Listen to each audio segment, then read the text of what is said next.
Yo, what up? It's a miserable day out there today, so get back into the nice warm shop. Got a little bit of a project today. We're gonna do the install of the shifter and the shifter box on the MR2. This is Racer X Fabrication. This piece is absolutely gorgeous. It's pretty cool. It comes with everything that you need. A lot of little pieces, but I mean, it's a shame, unfortunately. This is going to actually be covered up by the center console. And then the MR2 Heaven shifter.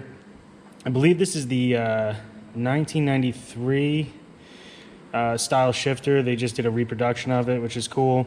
It's supposed to make a pretty big difference in the shiftability of the vehicle. I did get all the intercooler piping back on there. And just waiting for the blow-off valve insert, and that should be in within the next couple of weeks. And then to get the car started and hopefully over to shop up in North Jersey, and we'll either get it tuned or be discussing possibly, after waiting on these parts and everything, of swapping it out. So let's get started on this, and hopefully everything goes smoothly. All right, I figured I'd save you guys the boring pulling out the center console, but that's what you're looking at if you pull apart the MR2 center console. So that's the current shifter box, which, as you can see, is pretty hideous comparatively to the new Racer X Fabrication one.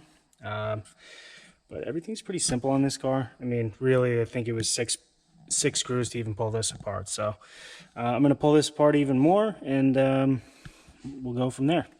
Quick little side note. It's funny because when I purchased this car, I noticed on the Carfax that the car was stolen. So my assumption is, I don't know why, but I guess the back window is broken because there's glass underneath this center console, which is kind of funny. But yeah, it was stolen a couple years after it was brand new, so it was recovered in one piece, and here it is now.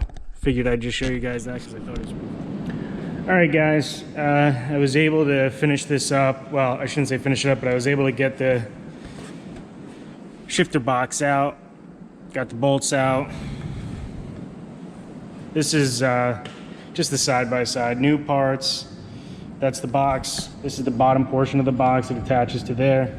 You can just see how much of a difference of throw there is on this. Just so much longer, and it's also just a different angle as well. Unfortunately, I am missing the bushing there.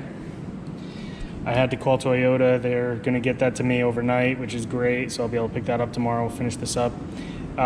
Just you can see the difference in piece here. This is just one solid billet piece with the spring.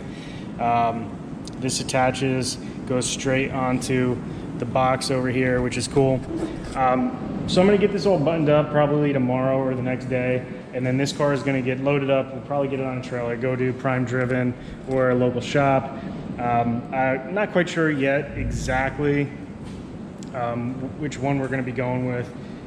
It's really gonna be a time frame thing. So like I said, I'm waiting on the blow-off valve insert for the recirc, just so the car idles and is fine. We're not going to have an issue with that. Other than that, we're going to just find out. The reason it's going to go to the shop is because I want to find out if the turbo seals are bad. So we already know that this car has an issue with the third gear grind. Hopefully, maybe this box will fix that. I really doubt it, but you never know. The other shifter was really sloppy, the bushings were kind of shot, all that good stuff. So this might just tighten it up enough where the third gear grind isn't really as much of an issue. And it's actually a pretty common issue with the MR2s, the turbo models anyway. So if that's the case, then what we're gonna do is I'm probably going to ditch the turbo motor altogether and probably go with the 2GR swap. That's the same motor that's in the Lotus Evora. And the Lotus Evora sounds sick. Now the turbo motor obviously has more options on tunability and, you know, making the power, because it's got the power adder on there.